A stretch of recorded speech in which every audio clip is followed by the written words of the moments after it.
Okay, who wants to go first? I can. Which of the following is not correct? And I put B. For the last 40 years or so, U.S. inflation hasn't shown much variation from its average rate of about 2%. That's what I put. Yeah, me too. Okay, I'll take number 2. If the real interest rate is 6% and the price level is falling at a rate of 2%, what is the nominal interest rate? I put A, 4%. Yep. Same.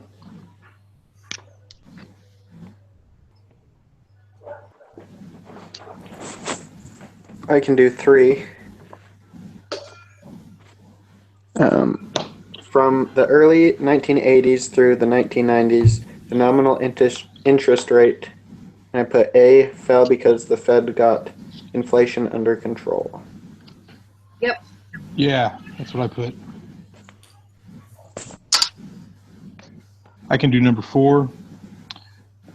The evidence from hyperinflation indicates that money growth and inflation, and I put A, are positively related, which is consistent with the quantity theory of money. That's what I got too. I'm on a group Same call. here. I'm on a group call.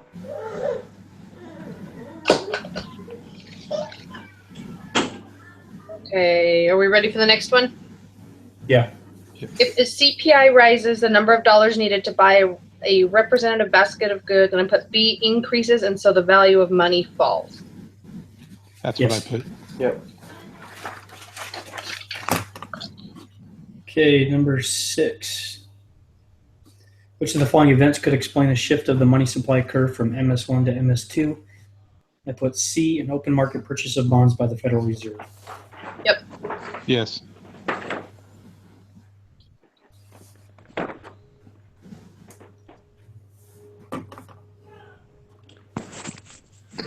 Okay, so it's me now, right? Mm-hmm. Yeah.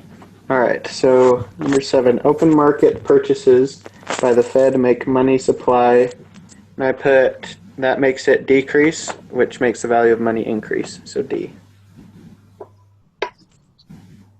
I kind of guessed on that one, though. Yeah, I got A on that one, but I'm not sure why. And I put B. I also put B. I got the same as Bob. Okay. Open market purchases. And so they're putting money out into the market. When they buy, they increase. that I know makes sense. they increase. Yes. But And the then- more money that's out there, The less it's decreases worth. the value Right. of money. Yeah. Yeah. That makes sense. I'll buy that. Okay. All right, number 8. Mm-hmm. If M equals 2,000, P equals 2.25, and Y equals 6,000, what is velocity? And I put A, 6.75. Yep. Yes. Number 9, the price level is a, and I guessed on this one, C, real variable. I put D. I put D as well. Do you have a note of where you? Yeah. It's find it real quick. Because I had D, and then I thought I found the answer in the slides, and so.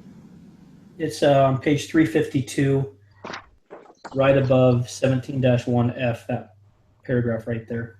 So at the end of E. It says it says monetary changes have significant effects on nominal variables such as the price level.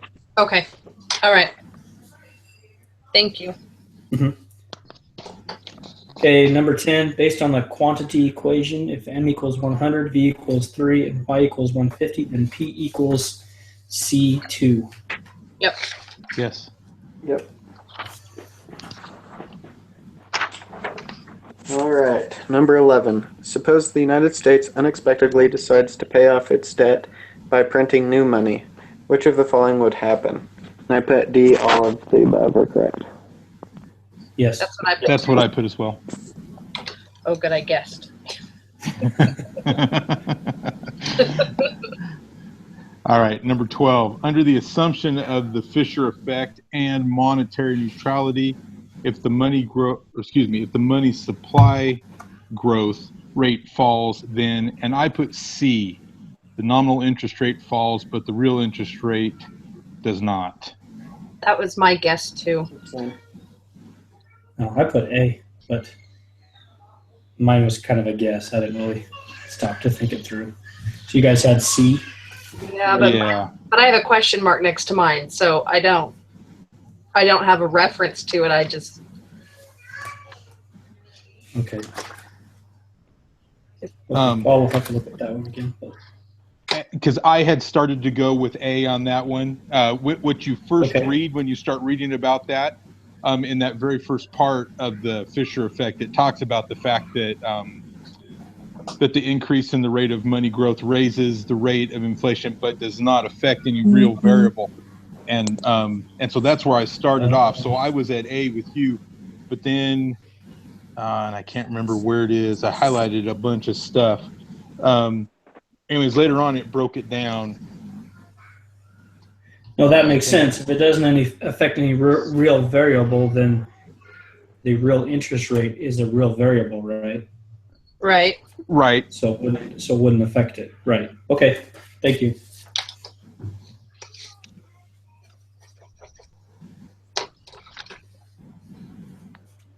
Is it mine? Is it 13? Yes. Yes, ma'am. Uh-huh. The inflation tax, and I put C, is the revenue created when the government prints money. I put D, all the above. I put all the above. I also did all the above. Huh. Let me read them closer. Oh, yeah, D, all of the above.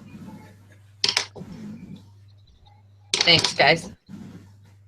Okay, 14. Which of the following are U.S. taxpayers allowed to adjust for inflation for the purpose of income taxes? And I put D, neither interest income nor capital gains.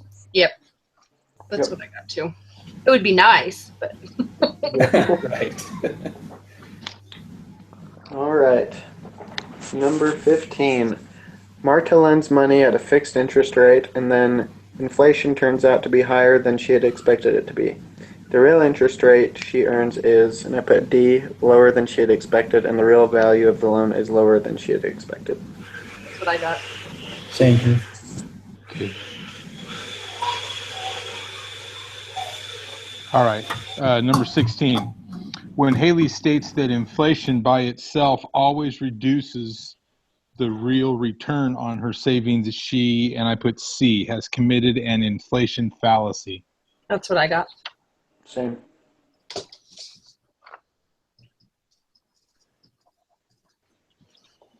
All right, we're ready for 17. Yep. People go to the bank more frequently to reduce currency holdings when inflation is high. The sacrifice of time and convenience that is involved in doing this is referred to as C, shoe leather cost. Yes. Yep. Yep. Okay, number 18. Indexing the tax system to take into account the effects of inflation would by itself, A, mean that only real interest earnings are taxed. Yes, that's what I got. Yep.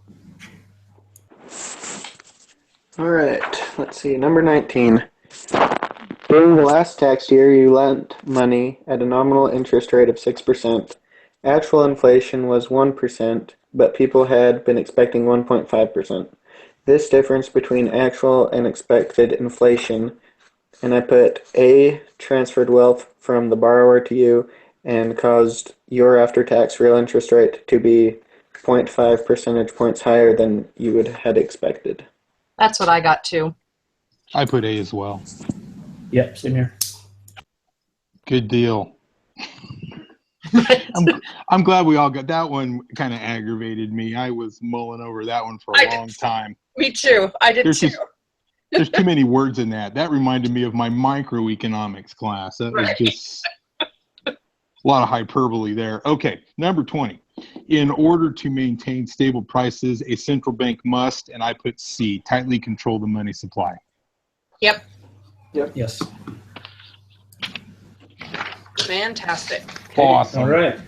Great. Thanks, everybody.